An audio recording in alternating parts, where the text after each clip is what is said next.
Is Borderlands one of the movies ever made? Let's talk about it.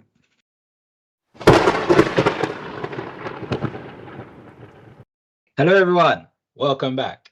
We are back. The Eye of the Storm podcast. Before we get into the main discussion, which I know you've been waiting for, the whole world's been waiting for this. No, not the whole world, just our 53 subscribers. I feel like this one's going to be a very interesting one. But before we get into that, guys, we need to give review recommendations to our subscribers. So what's the best recent thing that you've seen? Let me get in and out before Daniel comes with his obscure suggestions. But Not obscure this week, but go ahead.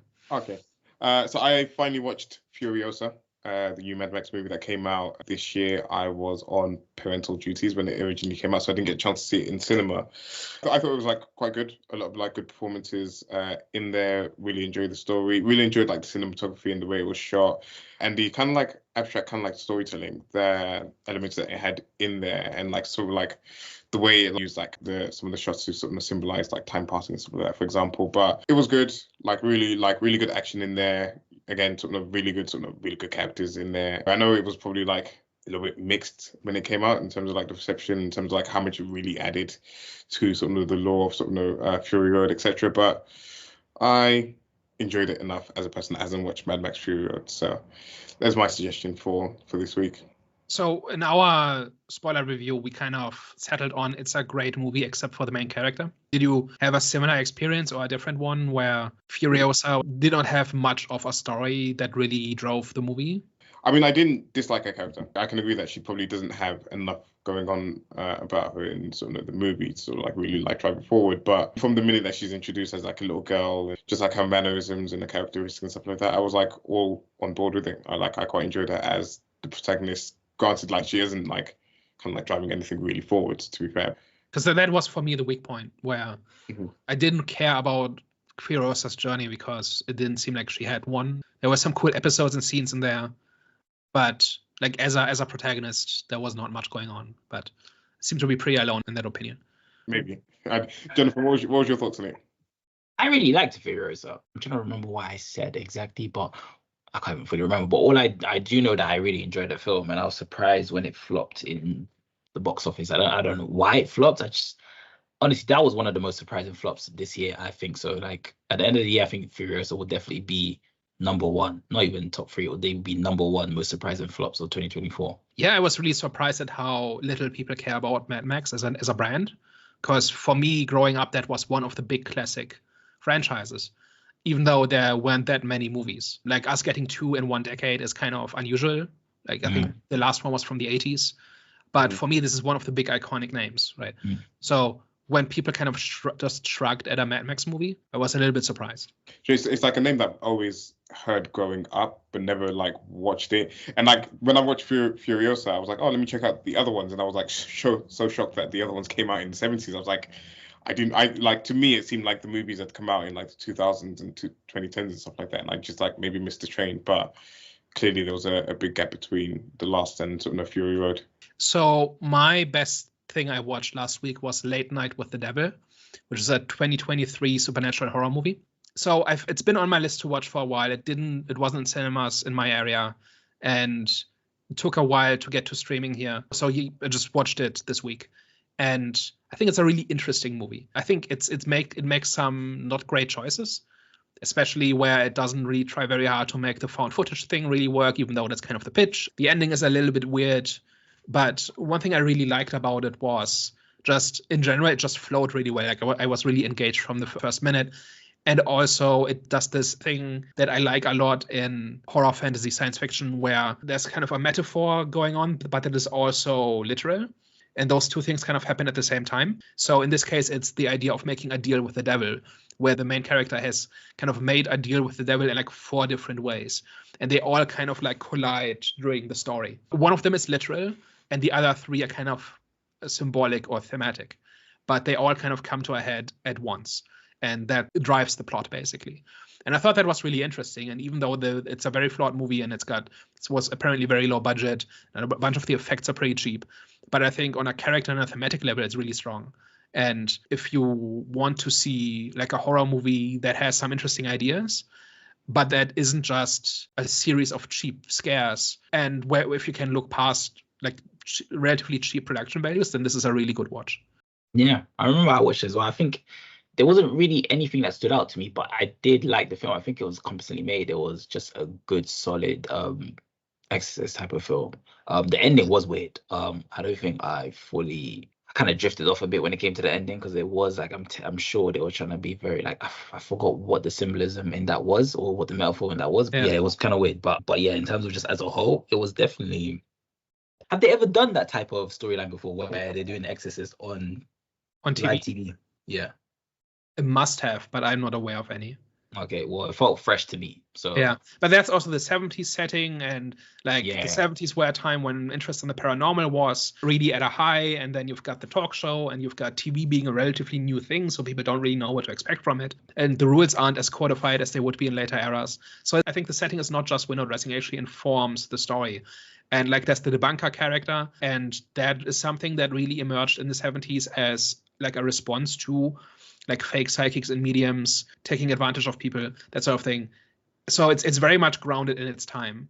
And it's also kind of structured like a whodunit, because for the first 2/3 of the movie, it kind of it just drops clues, and then they all come together in the end. And then in hindsight, I think if you watch it a second time, which I haven't yet, I think you'll pick up on a bunch more stuff where you see, okay, that's a clue, and that's where this idea is being seeded, and this is where that is set up, which I really enjoyed. It's like a good detective story almost, except there's no detective. It's just the case is kind of figuring out what's happening to the main character and all the stuff that's happened in the past to put him where he is now and why he's making all these choices. So that's all really cool. Might check out a second time as well. I watched The Experiment. For people that don't know what it is, pretty much like people go into like they take part in some sort of psychological experiment where some of them will be guards and some of them will be prisoners, and it pretty much spirals out of there. Like just the guards, especially with the guards, they end up abusing their power, and then it just human nature just comes into full effect. These are my type of movies. The Belko Experiment, The Exam, like just these type of like just experiment type of films are my type of films. So that's what kind of led me to watch this movie. It's a good watch. Got noble actors in it. Got Forrest Whitaker. Got Adrian Brody. I was going to ask if this was the American version or the German version from like 2000, which is also really good. I think I've heard it. Is that what's that called again? It's called Das Experiment. So probably The Experiment in English. Yeah. That wasn't the movie I was thinking. Maybe it's the same story. Like both of these are adaptations of these real experiments that were done in the 70s, but it's also really good. So that was kind of my question, which version you saw, but I think they're both really, really good. Yeah, I saw the American one. Hi guys, the main discussion. Borderlands. So Borderlands is a sci-fi comedy action thing, which is about this planet that has the remnants of a lost alien civilization on it. There's this company that tries to get into a vault of lost technology, and a bounty hunter is hired to track down the CEO's daughter, who turns out to be important in that plot, and then hijinks ensue. I think fans of the game overpowered any other opinion. Don't get it twisted. This movie wasn't good, but it was not horrific the way that it's being portrayed to in freaking media. I think this was a film of moments. And if you were to ask me, what does an average film look like? It would be Borderlands. It was just average.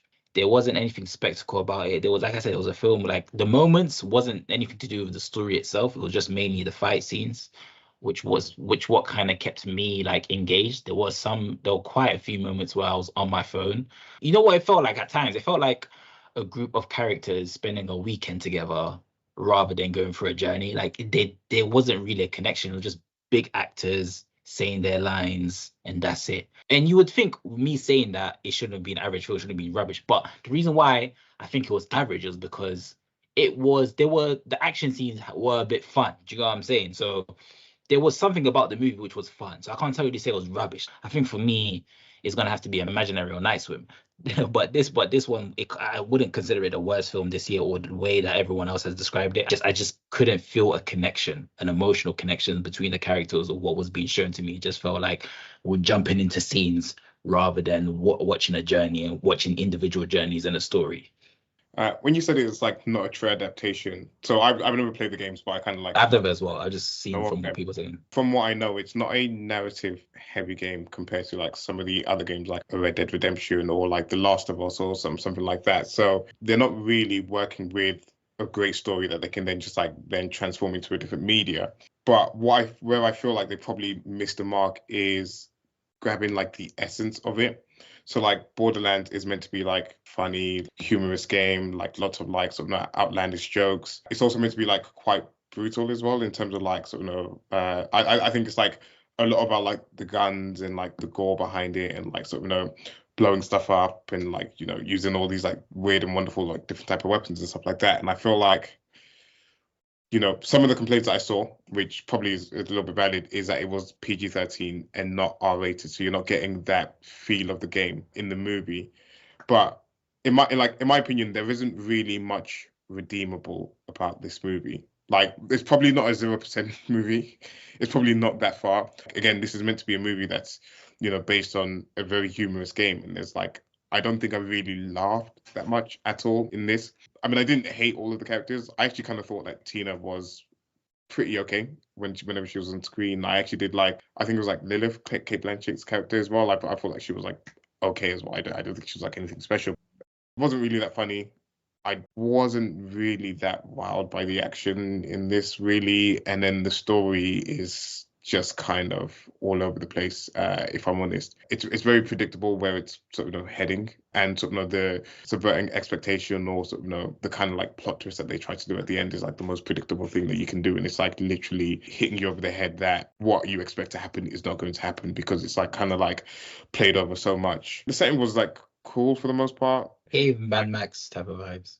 Yeah, but it didn't give like a world that I could see myself in. Like, it didn't like kind of like immerse me or transport me into the world like some of these like other movies have done, like like a Dune or something like that, or even like a Game of Thrones or something like that. I didn't feel like immersed in the world at all. So it's not a 0% movie, but there isn't really much redeemable or like much kind of going forward, to be honest. So I think this might be the first movie where we just outright agree. Mm-hmm. I think it's pretty much a slightly below average movie, which is not praise, right? But it basically does everything wrong in terms of its characters, its story, its themes, its setup and payoff, and all of these things that make up a movie, and that makes it just an average movie, right? This is not nowhere near the worst movie of the year. This is nowhere near a broken movie. I actually kind of it's too much to say that I had a good time watching it, but I was entertained, right? It flowed well. I had an idea who these characters were and stuff like that, and I was never impressed or I never had fun, but I also wasn't bored. And I kept waiting for it to get as terrible, and it does get worse over time, and there are things where it kind of lost me. But I think the reputation it has as the worst movie ever or the worst video game adaptation ever, I think is way overblown. It's just a bad movie. And I think it's worse if you're a Borderlands fan, which I think none of us are.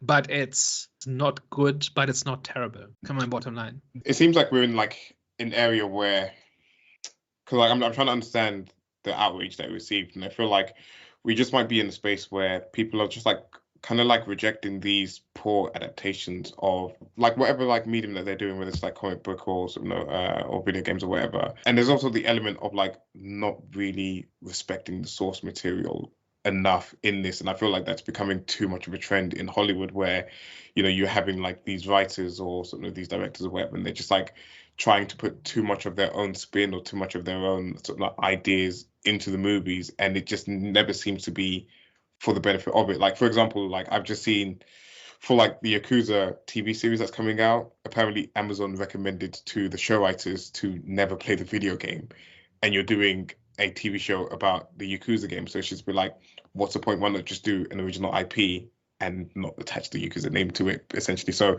my question is, why pay for the rights? Yeah, if you're not going to respect it, like if you're not going to if you're not going to use the stuff, then why not make up your own stuff? Mm-hmm. And so are you just paying for the name at that point? Yeah, and it feels like with Borderlands, they probably overestimated how much people really loved the games like that. I know like people like do play it and like it's probably like sold how many copies, but I don't like in the video game space. I wouldn't see it as like one of the sort of like must grab IPs to sort of adapt into a movie. I do think it's $1 billion franchise across the 4 games or whatever. I think there's 5 games. But I think this is like a really easy and low-hanging fruit in terms of how to do an adaptation, right? Because there's all sorts of stuff that's iconic to Borderlands. The guns, the humor, the characters, the setting, the technology. But there's not as much of a codified story. There is a story in there. Yeah. But there's not like, it's not like when you're adapting an RPG for something like that, something that's very story-centric, then you've got a more clear roadmap ahead of you. And with this, it's a little bit looser, which meant you had more freedoms, I think, in terms of the actual story. But as long as you incorporated all the different things that make Borderlands interesting to its fans, I think that would have been really easy. And they just managed to not do any of those. And that's really the baffling thing. And I think its detriment is that it came out less than a month after Deadpool. Because Deadpool does everything better. It does the self-reverential stuff about how awesome its IP is better. It does the action better. It does the humor better. It does the outlandish sci-fi setting better. It does the characters better. And so if you just saw Deadpool a few weeks ago, what's there to like about Borderlands? Right? They're quite similar in terms of sensibilities and in terms of what happens in it. But one of them, like the fact that this movie is not only PG-13, but there's not a single drop of blood in this. I don't even want decapitations, right? Mm-hmm. Although that's in the games, and if this had been R-rated and had really lead into it, and apparently this was supposed to be that early on and then got changed at the last minute, it would have been so much more engaging, right? If there was actual over-the-top cartoonish violence in this, the way Deadpool does it, right? And Deadpool kind of makes it look effortless, and then this comes along and can't do any of it. So I think if this had come out 2 months earlier, it would have been maybe 5% instead of 0%. Question, right? Kind of to go back into the whole adaptation conversation. Mm-hmm. Do production companies who purchase IP or something, do they really need to stick to its roots though? So you guys genuinely believe, okay, you bought an IP or something, which is obviously very loved. You must stick to what's been given to you, as in like you pretty much show everything that was shown in the novel or the game or whatever. Like you have to have enough of like the element or like the sort of the fundamentals of what you're adapting to sort of justify having the IP and justify releasing any type of medium based on the IP. Otherwise, you essentially just otherwise you have like this idea that you don't believe will make X amount of money unless it's tied to a name that people know. And I think at that point you're just like annoying the sort of the fans of the thing, because like, if imagine you're a fan of like a video game. Like say like I'm a big fan of like the Red Dead story, and they said to me, oh, like they released that they were gonna like do an adaptation of Red Dead Redemption 2. So I would be like really excited about it. I'd be really excited about seeing some of the like the elements and some of the sort of key things that I experienced in a video game being translated onto the screen. And then I go to watch it and it's about something completely different. It's not about cowboys, it's about the medieval times or something like that, but it's just got the Red Dead Redemption name to it. Then I'd be like, what the hell is this? Like, what the like? I came to see something that I cared about, but you're giving me something else. So I do feel like if you're going to license an IP and if you're going to sort of use an IP, I feel like you have to respect the source, and you have to respect why the IP is worth buying in the first place, and it's because it's doing certain things that people love already. And yeah, you can add a little bit more to it. You can add like your own flavors to it, but you still have to have the core essence of what the IP is. I think this idea of respecting the source material has kind of become a cliche in itself and kind of a mantra, and I think it's worth thinking about why that is a good idea in the first place, or what the benefits of doing that are. And I think there are two really big hurdles that new stories, whether it's a book or a movie or anything, has to overcome in order to work. One is you have to have a story that works. Number two is you have to have an audience. If you don't have both of these, then your thing will fail no matter how good it is. And the benefits of an adaptation is that you get a story that's proven, right? It's already worked, it's already been successful, and it's already got its audience, right? So you don't have to start from zero, you don't have to find your audience. They're already there, and they already have a positive attitude towards your product. And if you do an unfaithful adaptation that not only makes changes, like any adaptation has to make some amount of change, just in order to translate it to a different medium. But if you change the ethos or what a story is about, or if you discard the reason for why this appealed to audiences in the first place, then you are throwing away your two biggest assets, right? You are changing a story from something that is proven to something that is not proven, and you are alienating your existing audience, and you have to find a new one. And I have no idea outside of it's what the writers want to do, because they're stuck with licensed properties, but they want to do their own thing, but nobody's buying the new thing, whatever. I think that is the number one reason for why this stuff happens. But from a business standpoint, from a project standpoint, you spent years of your life on this project and you really need it and want it to work, you are throwing away your two biggest advantages that you have when you're dealing with an adaptation. But is that fair on the movie though? Because imagine if this was a standalone movie, right? Firstly, we're never gonna know what the true, because it seems like this film is being overshadowed by fans of the game, right? I wouldn't think that as well, to be honest, because the first people that put the reactions out are the critics, and I don't know how many of these critics actually play the video games. I think these are just kind of like movie critics in general. So I wouldn't say that the overwhelming negative opinion of it is from the fans, because like the first however many reviews that came out that all scored it at 0 were all from critics that I couldn't imagine are people that go and play some of the Borderlands games. No, but a lot of people don't generally go and look at what critics are saying. They just look to see what like opinions are on like Google reviews or on YouTube. And majority of their opinion is it's not a true adaptation, it's not true to its roots. So my question was going to be like, I was going to say, is that fair though? Imagine if this was a standalone movie. I feel like it should kind of be judged as a standalone movie, because like I said, I feel like it's a movie which is now kind of getting slaughtered by the fans of the game, and it's like, all right, cool. So they haven't followed the roots of the game. Cool, we understand that. We understand that you guys want adaptations to be true to its IP. Cool, but now let's judge it from a standalone movie perspective. At that point, you have to make it undeniably good. If you're going to sort of kind of go away from what the core audience... No, but that's my question. As a standalone movie, forget the IP. As a standalone movie, was it a good film? No. Just like no. Like nothing about it works. Yeah. Okay. Okay, cool. Okay, you two haven't played the game, so cool. That's no, I have played the games a little bit. I'm not a Borderlands fan. My opinion is not based on this is not like in the games. Although I think if you put them side by side, you'll find that the games do it more interestingly. Like every character is more interesting than in this movie. But I think the key thing here is that it doesn't stand on its own, right? It makes the promise that this is the Borderlands story with the characters and the locations and the tone and feel that and it's totally reasonable for an audience to see that and to expect that. Yeah, right? If they could have very easily have made a standalone movie, like a completely new story that is heavily inspired by Borderlands, but that goes in a different direction, or that's different in some key way. But they didn't do that. They paid a lot of money for, I don't know the exact production history. I don't know who paid for what or whatever. But they could have made a new movie and said, okay, and kind of in its marketing appealed to Borderlands fans, right? Saying, hey, you like Borderlands, you might like this. But that's not what they did. They made a Borderlands movie. And so their expectation that it's Borderlands or it's true to what's cool about Borderlands, right? I'm not even talking about continuity or canon or lore or whatever.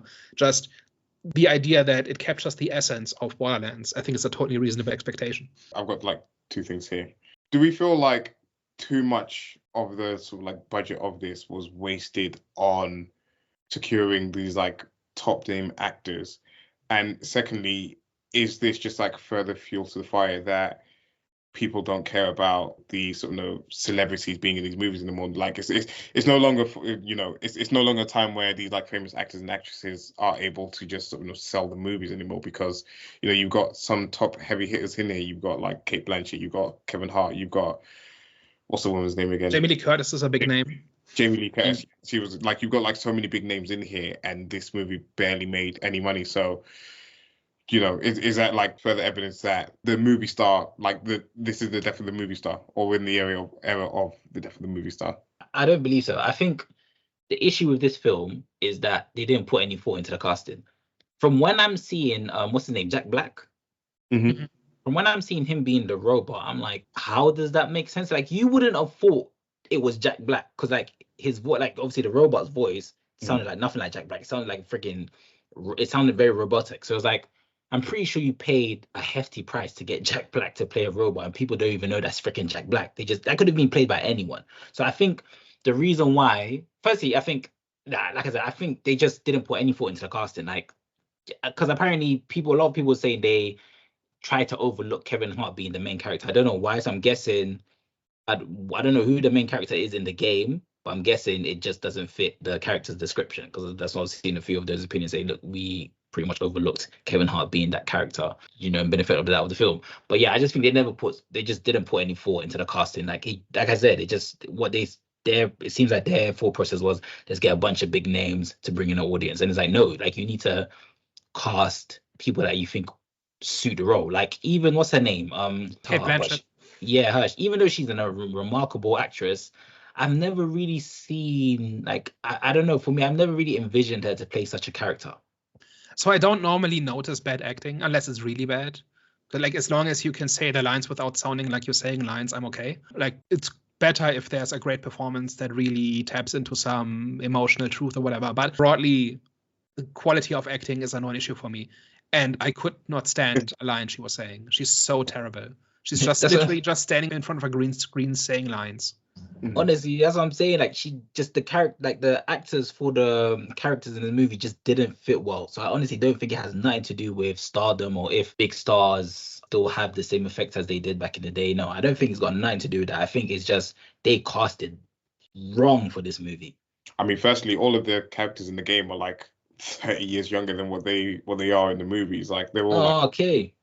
And that was actually a plot point here, right? This is an older Lillith who did not go back to Pandora and did not become a Vault Hunter, right?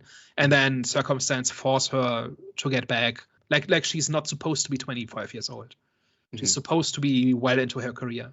Yeah. Speaking of the plot, my issue with the plot was I didn't feel like there wasn't any advancements in the plot, is because the stakes didn't feel real enough or high enough. Would you guys say that's a fair assessment? I disagree. I think the basic plot until the end works fine. Like, it's pretty clear what's going on. There's a vault. Yeah, but just because it's clear, it doesn't mean it's not. It doesn't mean. It doesn't mean it's interesting, but yeah. I think it works in terms of what characters want and why they do things broadly. It's like the vault is probably a MacGuffin. I'm always a little fuzzy on the exact definition, but until the very end, it was pretty clear. Like, there's this place, and you can only get in with the key, and one of the characters is the key, and different characters want or don't want the vault to be opened. That was all pretty clear, and that was a serviceable sci-fi action plot, I thought. It's the end where it completely falls apart. But it just wasn't executed well. In terms of like in terms of like how it flowed, it just seemed like they were kind of like going from like place to place.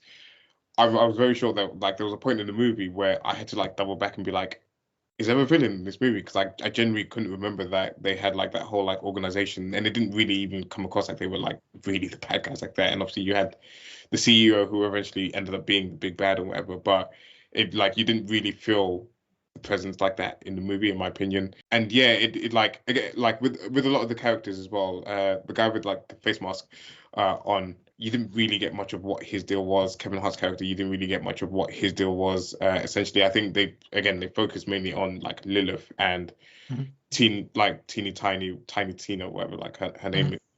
And there wasn't really much interesting going on with any of it. So yeah, like the plot was serviceable, like you can kind of understand what the ultimate goal is, but it wasn't executed well in terms of like how the story was flowing, how like, we were moving from like place to place, essentially, for me. Yeah, I just think I've seen like mainstream big budget movies with worse plots in terms of just figuring out what's going on and like the flow from scene to scene, that sort of thing. I thought that was okay. Like I knew what places were and where people were going, that sort of thing, for the most part. For me, it's the end that completely tears it apart, because Lillith does not have. At least I didn't understand why Lillith changes her mind at the end, right? Where she cares about nothing. First of all, it's not clear why she cares about nothing, right? Because she escaped from Pandora at like age 10 or whatever. And she had a rough time after that, and okay, she's become a bounty hunter, whatever. But it's not really clear why she has such a difficult life, right? Like the Pandora seems to be the source of all problems, but she's not on Pandora; she's somewhere else. And even if she lives in the seedy underbelly of the galaxy, hunting bounties. It's not clear to me why she is that jaded. But then it's like one of her main motivation is she wants to stay away from Pandora at any cost.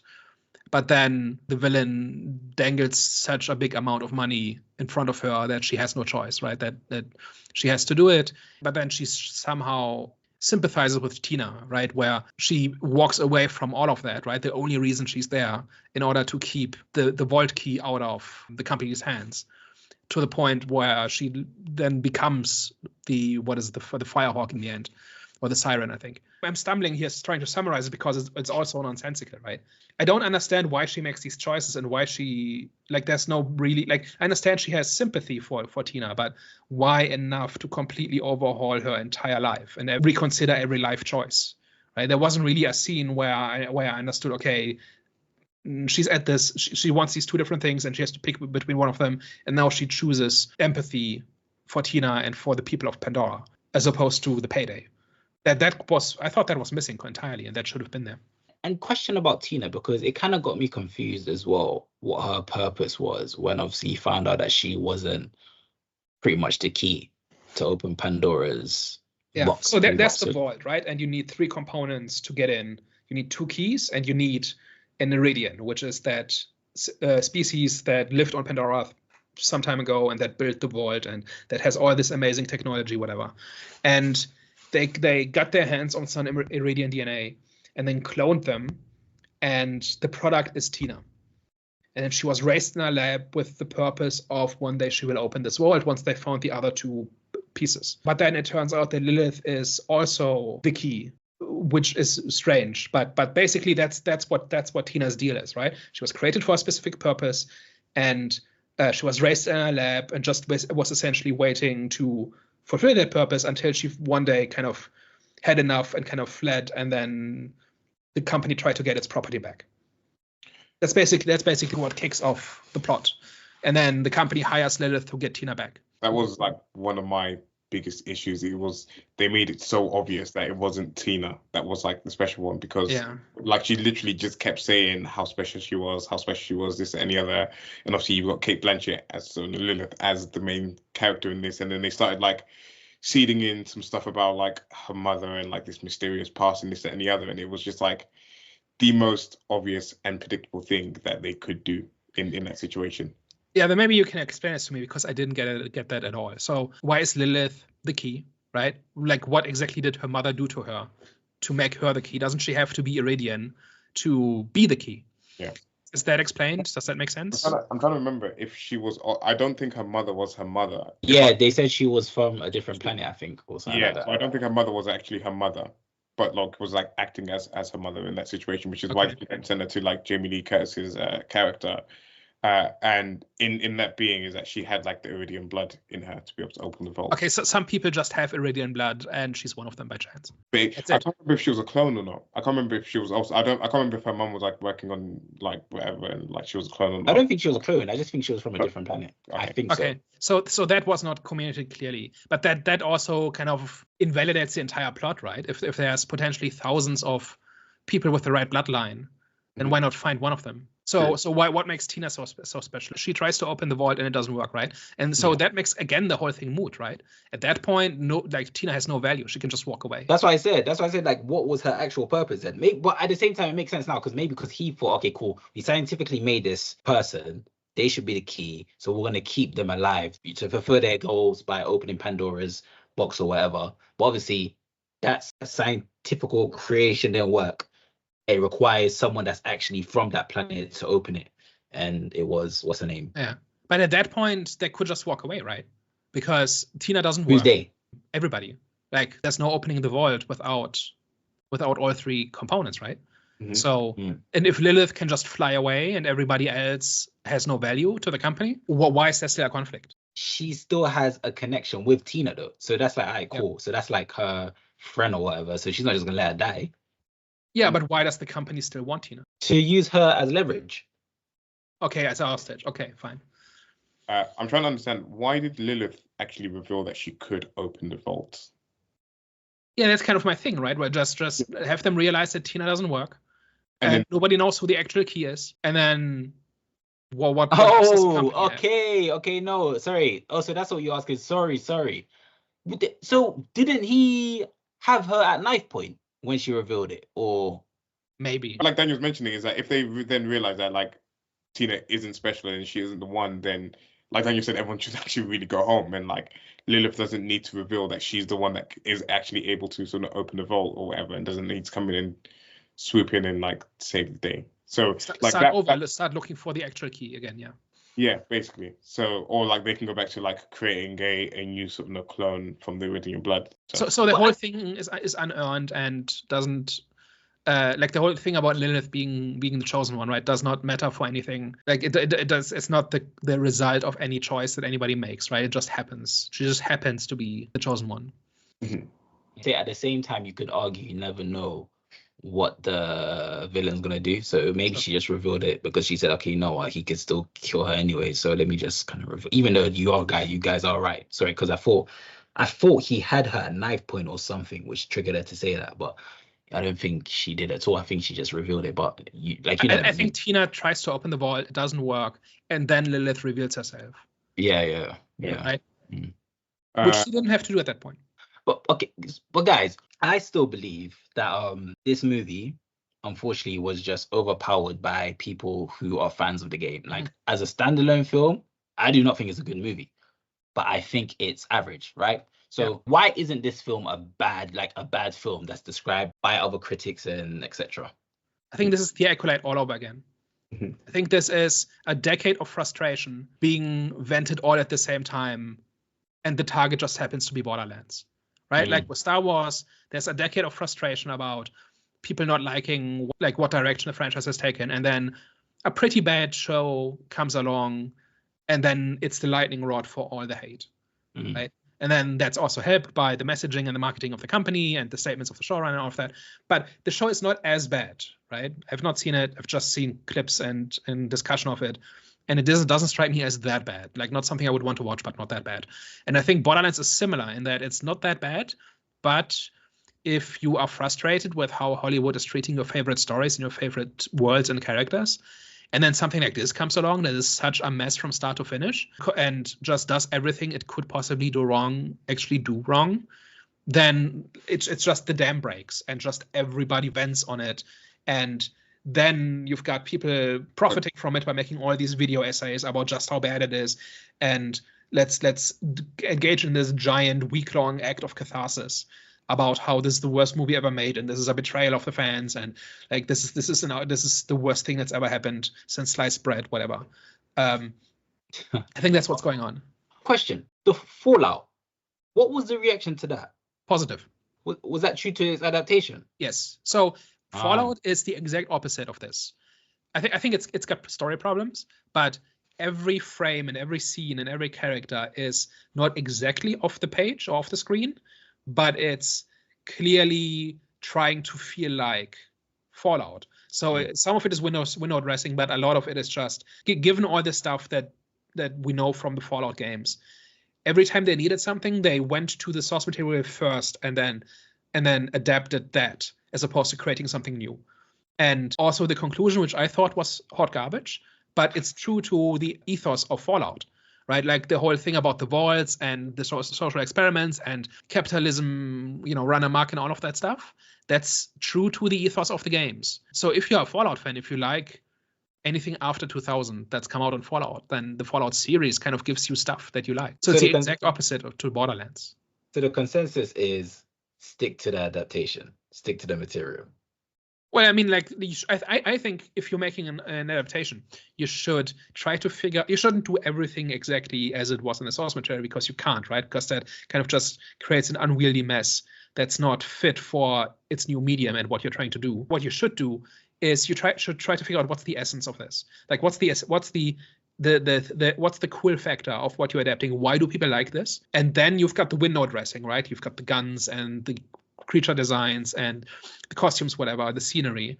And at minimum, you should try to build your story around this essence, this core. And then you should probably use, wherever possible, use the window dressing where it fits. And then you make the changes as necessary. I think that's a healthy approach to how to do an adaptation. as opposed to do everything exactly the way it was in the source material without any deviation, because that doesn't work, but also not just throwing everything out just for the sake of it and being different for the sake of it.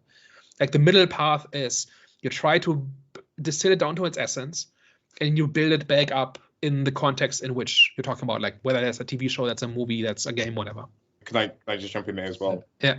I've tried not to mention it because I mention it all the time, but Arcane is in a similar position to what sort of Tina Turner is in terms of like it's based on League of Legends, where again there isn't any story behind it. There isn't anything like there isn't any like overriding narrative that they had to pull from. But the show was written by writers of like, so I think they do like certain like character clips and stuff like that, where they like maybe do like a few like cinematics and stuff like that.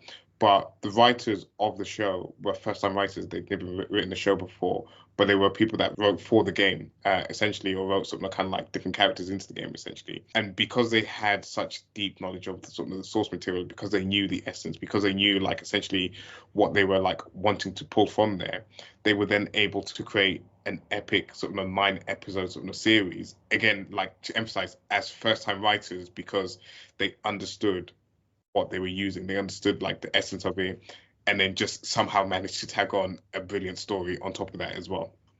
And in League of Legends, there isn't a plot exactly, but there is lore, right? Yeah. You know who these characters are, you know the places, you know what everybody's deal is. And then you can translate that into a show. You know what these places are supposed to look like, you know how these characters are supposed to behave, you know what they're supposed to want, and that sort of thing. And I think that's what Arcane did correctly, right? That it said, okay, we're going to take these characters and we basically know who they are as people, and we're going to build a story around that. That's why it was broadly accepted by audiences, right? Yeah. But how easy is it to make this game into a movie? Like from what you can remember, Daniel, you said you've played a bit of Borderlands, right? Yeah. Would you say that the game was very complex, where it's too hard to translate that into an actual film?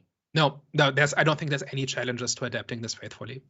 Like right? again, So you have to. So there is a story and there are characters, and the whole thing is a vehicle for like a looter shooter.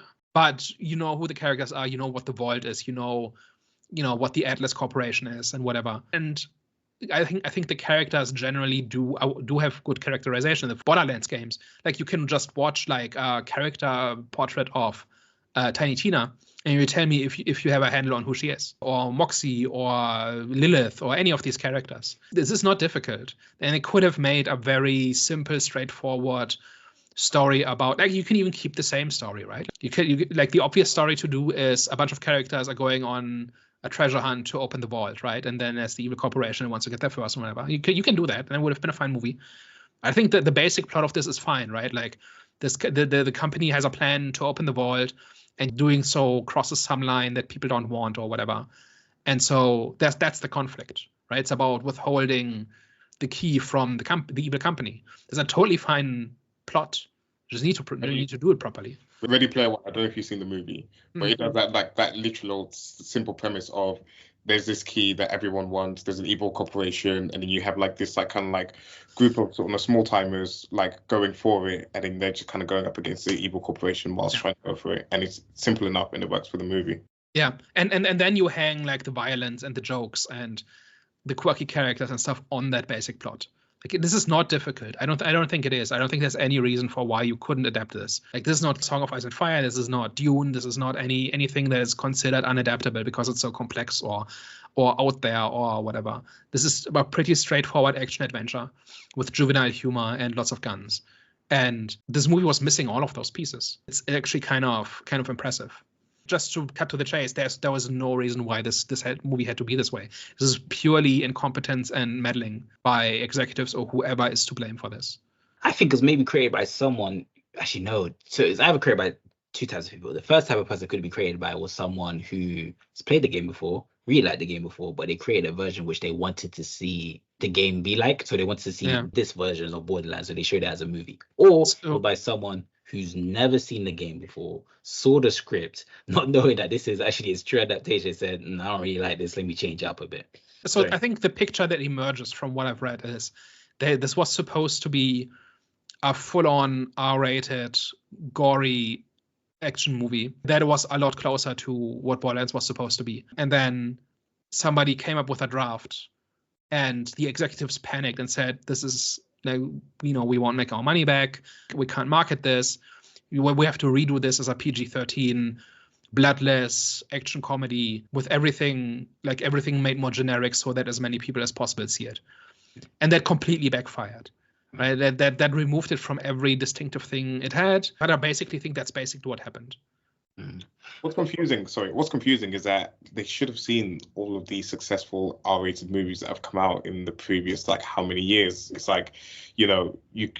it's a case of trying to appeal to everyone as opposed to sort of trying to find your niche and sort of really going for it, essentially, which is where they failed in this attempt. I mean, Deadpool just cracked $1 billion as an R-rated, gory juvenile comedy, right? But that also happened last month. Yeah. Right? There was no you could have predicted that it would be successful, but it's not like there's a lot of I think Deadpool is by far the most profitable R-rated comedy or R-rated movie. Then you got Joker made over $1 billion as well, which is R-rated, and then you have Oppenheimer was R-rated, 18 plus as well, which made close to 700 million in the box office as well. So of course you don't have to cross $1 billion, but you can still make a healthy profit, making it R-rated and sort of making it for a specific audience as opposed to trying to appeal to everyone. I think it absolutely can work, and R-rated still means you have to be 18 to see it, which does not you don't lose that many people, right? For people under 18, there's still a large audience remaining, is my point. But generally R-rated movies have more limited appeal. You can't go there as a family, for instance, right? Yeah. So conventional wisdom, I think there's a point to it, is saying if you make it R-rated, you're limiting your potential appeal and your upside, right? Mm-hmm. And I think somebody somewhere just panicked and said, no, has to be broadest appeal possible. That means take out all the risque jokes, take out all the violence, take out all the peril. Put Kevin Hart in your movie, the most family-friendly face you can put in a movie. And I'm kind of confused as well, because this was produced by Lionsgate. It's not like it's Disney. Do you know what I'm saying? So it's they've created some pretty R-rated. So I think they're even behind John Wick, even though they're behind John Wick. I think they are, but yeah. So it's a bit confusing why whoever made the decision to make this PG-13 made that decision. Of course, you could say it's pure greed, because it was obviously they wanted to make it accessible to a general audience, but still, it would have been way more. Of course, they didn't know the success of Deadpool, but like Herbie mentioned before, there have been successful R-rated movies, and Lionsgate have been responsible for some of them. Is John Wick R-rated or is it 15? Must be, yeah. I don't know, but John Wick is pretty bloody. Do you know what I'm saying? Yeah. So Lionsgate have been responsible for John Wick. So I'm confused why they didn't go that route with Borderlands. Yeah, and they did initially, and then they panicked, or somebody somewhere made the decision to remove all edge possible. Afraid they haven't fired the guy, but that decision who knows what that was. I'm sure somebody's looked into it, but I primarily care about the final product, and the final product just has no teeth whatsoever. Yeah. So one other thing I wanted to talk about was at the very end, there's a big showdown between Lillith and... Is it Marcus? I think so. Yeah, the CEO guy in any case. And there's a showdown between them. And there's two pieces, I think, where Lillith has just broken characterization. The first one is where she decides to be the champion of Pandora, right? By embracing the siren and the firehawk. And she presents herself as, I do this for the people of Pandora, right? And I don't believe that she got there organically, unless I missed something. Because her entire thing is Pandora is everything that's wrong in the universe. I got out of there at age 10 and I've never looked back and that sort of thing. I did not understand or believe why she made that leap to becoming the champion of Pandora. Did it make sense to any of you? I was going to say, I can't help you with that. There was a strong lack of character development amongst sort of all. And they didn't really show, like you said, they didn't show that transition of her hating the planet to then wanting to say. I was just checking if I maybe missed something. No, there's a lot of stuff. I think it was more so her appreciation of Pandora came at the end, whereas by default she ended up saving Pandora for what's her name, Tina. Yeah, but she, I can kind of get having sympathy for Tina, right, and wanting to save her. But she then positions herself, or the movie positions her as the savior of Pandora. I think that was by default. No, that was a deliberate choice. She made the choice to do that. That was deliberate, but I'm saying it was by default. So it's kind of like So Tina was the main that was the main reason. But but as she saves Tina, she's saving Pandora as well. But I don't. Yeah, but it's not incidental. She says I'm doing this for Pandora. I stand between you and the people of Pandora, that sort of thing. It is a deliberate choice, and I'm not saying it's completely unmotivated, because her entire personality up to that point is to not care about anything and to hate everything related to Pandora. But doesn't she say in the beginning when she comes into Pandora that she says, I hate this place, but it's home? Yeah, that's one line or half a line, and then there's 20 more about how awful Pandora is and how she wants to leave at the first chance. Yeah, true. I agree. If there was like enough shown of like her seeing what life was like for people on Pandora, essentially, and like maybe like seeing them being oppressed by like this Atlas Corporation or something like that, or just like something to like then change her feelings towards the city, or like sort of maybe have a better understanding as to like, okay, like I left this planet as a 10-year-old, but in reality, this is why the planet is the way that it is, essentially, or like it could have just had something interesting to say as opposed Pandora is awful and you are the reason why it's awful. I'm going to fix that. Something like that. Something like that, basically. But it just didn't have anything of that. It didn't have like enough of those sort of kind of like beats within the story to warrant where she completely does a 360 on her character. Yeah. I get what you guys are saying, but at the same time, I just think it's just one of them ones where it's like, it's still home. So even though she hates it, it's still home. So, but we don't see her actually making, like, my point is, it would have been very easy to convey that leap. You just, in one or two scenes, you just had to do it. And I'm saying they didn't do it. Yeah. So basically, like what you just said there is like, oh, you're kind of excusing it. And I feel like, a lot of like modern storytelling or like sort of modern writing and sort of Hollywood kind of misses some of the like core essence of like building out characters or like taking them on sort of character arcs, or just like giving them enough of like a starting point and then an end point. And I just feel like we can't just keep saying, well, we kind of like assume, or we just kind of like excuse it. Like it's just, and especially we're doing like some like watching some of the sort of previous older movies, like we've done like Aliens and stuff like that, where everything's a lot more intentional, like about the storytelling. It's like really well thought out. It's like you're putting things in there. You're like you're setting things up and you're paying it off, essentially. Like there's nothing happening just because the story needs to happen, essentially. And I feel like we need to get back to a point where there's actually more care being put into the stories, as opposed to just like some formulaic stuff that some exciting things and then here's the end of the story, basically. So I was actually building towards a different failing of modern storytelling. Okay, go on.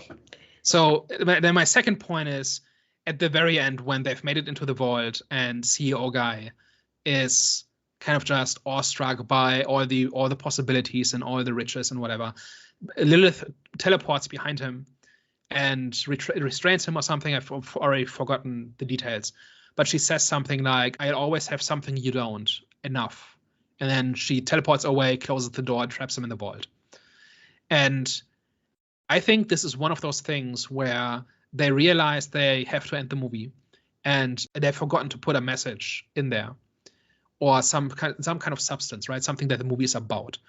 And so they just put in a platitude that people are supposed to nod along with and say, oh yeah, that's deep, that's a good message. But it's not actually in the movie. It's just kind of stapled on top. Cape Crusader last week did a similar thing where it's kind of about not a whole lot for 10.5 episodes, and then at the very end it does a few things to make you think that there's been a character arc that has been paid off.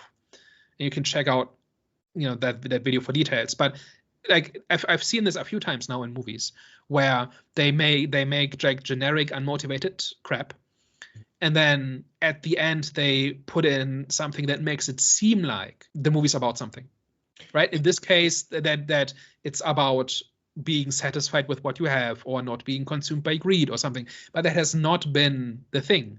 She's been motivated by greed the entire time, right? Or maybe desperation, that she needed the money, had no choice, and so she does these things that she doesn't want to do, whatever. But this whole thing about being at peace with her lot in life is not a character moment that she arrives at, and that enables her to win in the end. And that's what it would take for that line to make sense, right? Yeah. I think this is essentially gaslighting. This is about convincing the audience that something is true that's not true, which is, in this case, fairly a minor thing, that the movie is about something when it's not. But it's basically the movie is lying to us when they do this. And I don't like it. I don't like that movies are doing this. I don't like that it's becoming more common. I hear what you guys are saying, right? But sometimes we argue that films kind of like spoon feed us, especially with the dialogue. Like there'll be scenes where they're telling us what they're gonna do, or they're telling us, what the character needs to do in order for something to be done. And then we argue and we say sometimes the writers need to just trust the audience, right?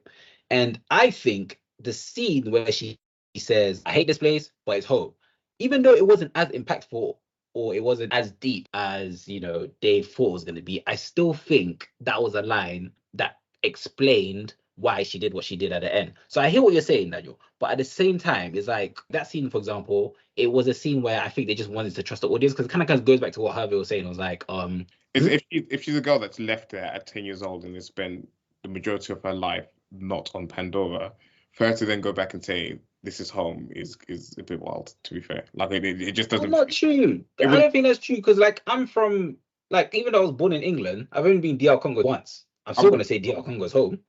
I personally wouldn't call it home. It's like, you wouldn't call it home?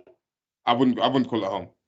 I call it my second home. An analogy here is, imagine if you've been to the Congo once or twice and you hated it, and then you have to go there, and then you go from that straight to, oh, this is home. I'm gonna devote my life to making this a better place. Like there's something missing in between. Right? That's the analogy to what happens in this movie, right? I'm okay with it being subtle or not being like in your face, but it still has to be there, right? I don't believe that Lilith goes through a character arc that justifies why she changes her mind about what Pandora is like. I can't think of any interaction with anybody or any experience she has or any choice she makes that would lead her to that place. It's just purely because the writer says so, and that's the very definition of bad writing.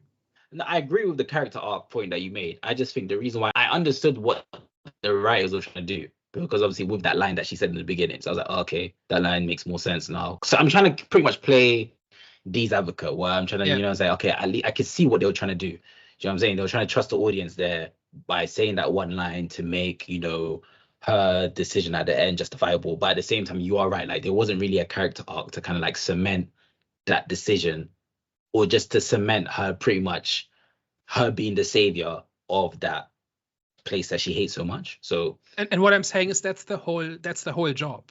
That's what you're supposed to do, right? It's a fine conclusion to have, right? Where she goes on this adventure motivated by money, right? Whether that's greed or desperation or something else, but she doesn't do it out of her love for Pandora. She does it because she has to, or because she can't afford to say no. Then she has a number of experiences that lead her to appreciate the value of Pandora, and that this is in fact home, and that she does in fact belong there, and that the people that do need her help, and that she really should use her skills and experience to help them.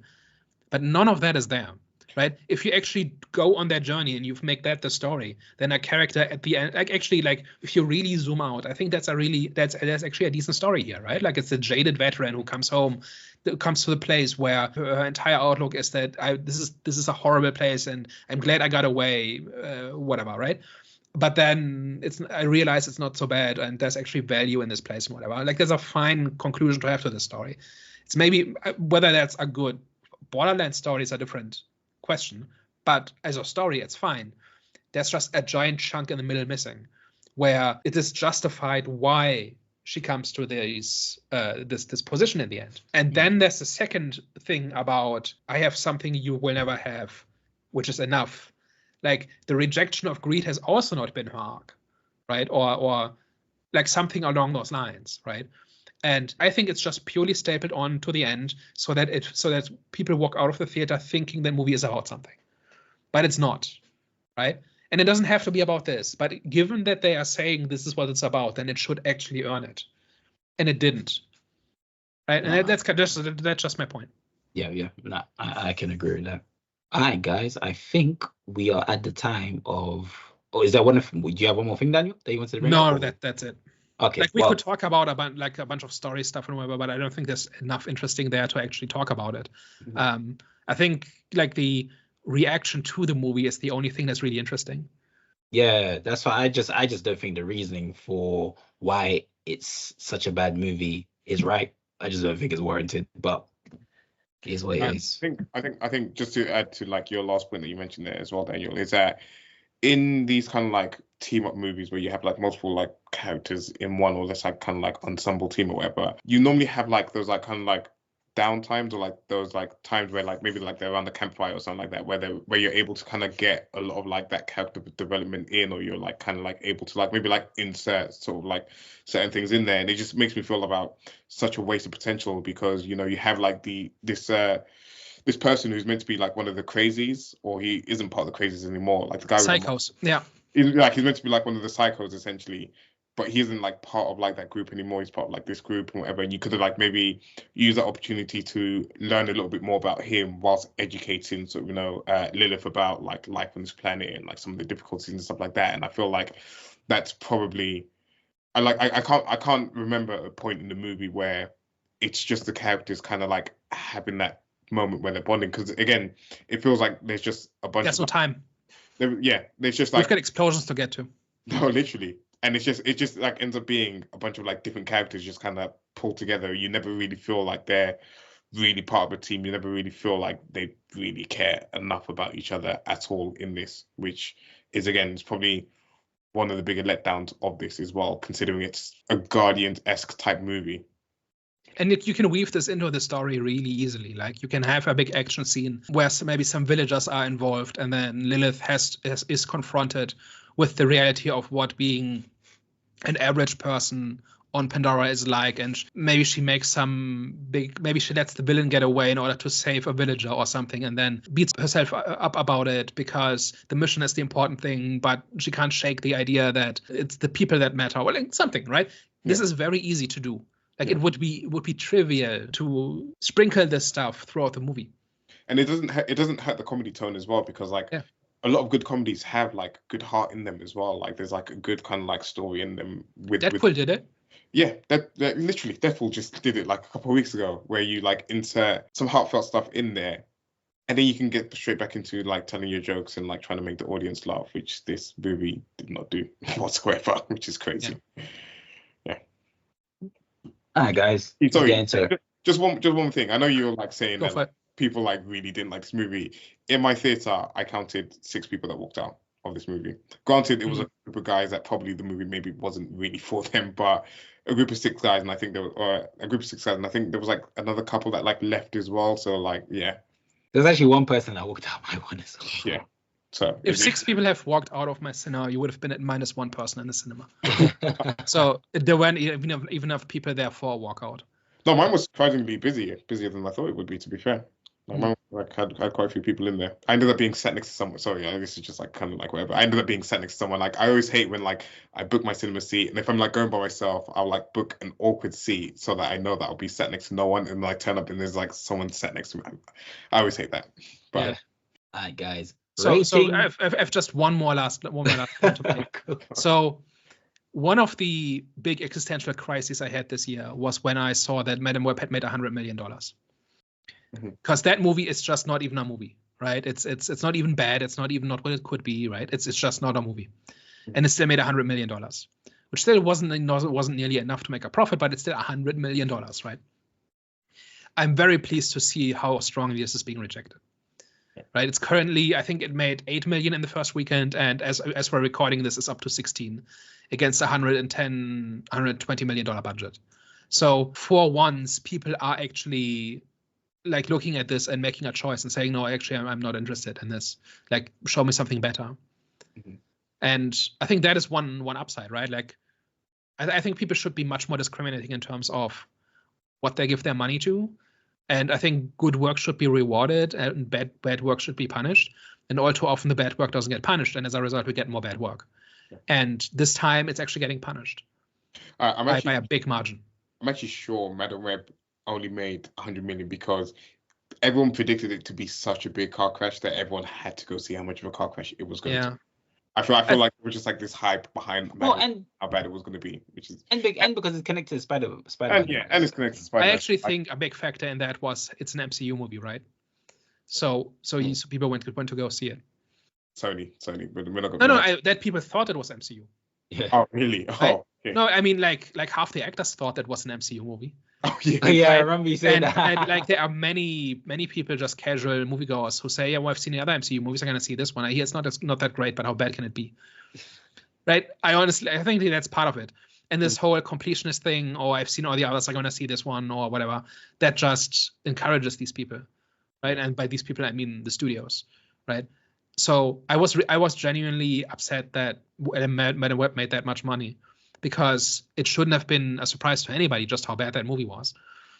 And like I was really happy that this is being punished as much as it is, because it's a clear signal, and losing money is the only thing these companies understand, and it's the only thing they need to understand, right? But what's important, I think, is that bad work doesn't pay off, and this one didn't pay off. I agree.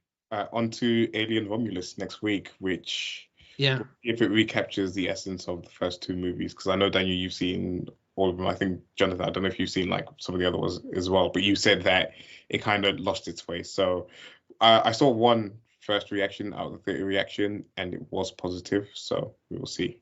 yeah. Apparently, that's a polarizing thing at the end. I don't know. We'll see what it is. We'll see. Okay.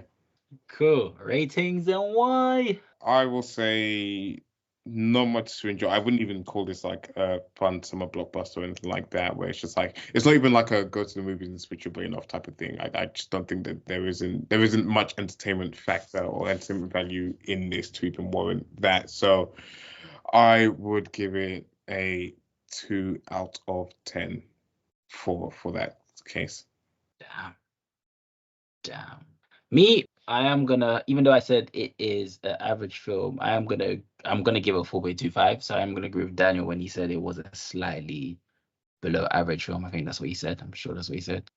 It's not good, but it's not horrific. It's just a film with fun moments when it comes to the fighting scenes. But besides that, unfortunately, casting got that all wrong, and I do think it was a film that was, in terms of like the public opinion, was overshadowed by fans of the game. But at the same time, it doesn't mean it's a good film. It's not a good film.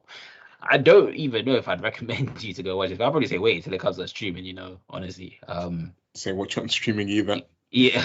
Something else, man. But yeah, unfortunately, this one was a miss for me. Yeah, so I think this is not as bad as people say. I think this is just another brain dead blockbuster that's not even fun, where there's no creativity or emotion or heart or even excitement in it. It's just stuff happening for 90 minutes or 100 minutes. I think it's about as bad as Godzilla x Kong and Ghostbusters this year, by which I mean it's a movie. You can sit through it, but there's nothing in it that is in any way engaging. And for that reason, I give it a just watch Deadpool out of 5. Because Deadpool does all the things you want out of a Borderlands movie, and it does it well. Yeah. That was an interesting rating. Okay, guys, thank you very much for tuning into this week's episode. Don't forget to don't forget to like, share, and subscribe, and of course put your thoughts down below on the comments. Was this really a 0% movie? Did it warrant all the hate that it got, or did you enjoy it? Are you one of the few people that actually went and enjoyed it and laughed and had a good time? If so, please comment and let us know what we missed. All right, guys, thank you very much, and we will catch you next week. Au revoir. Ciao. Bye-bye.